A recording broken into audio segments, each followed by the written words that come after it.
Hi சத்தோரு. பார்த்து ரொம்ப நாள் ஆகுதுல்ல?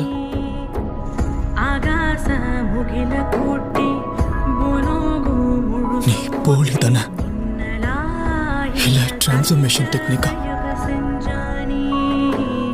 இல்ல இவன் உண்மையானவன் தான். நீ நேத்துல இருந்து உன் டெக்னிக்கை விடுவிக்கவே இல்லை, தூங்கவும் இல்லை. இன்னைக்கும் தூங்காம இருந்தானா ஆபத்து தான். அதனாலதான் ஜுஜுட்சு ஹைக்கு போக வேண்டிய அவசியம் இருக்குன்னு சொல்றேன். கவலைப்படாத நண்பா, தூங்காம மொமோதெட்சுகேம முடிச்சதை விட இது ஒண்ணும் அவ்வளவு கஷ்டம் இல்ல. கூட தான் நீ இருக்கே, அப்புறம் எனக்கு என்ன கவலை?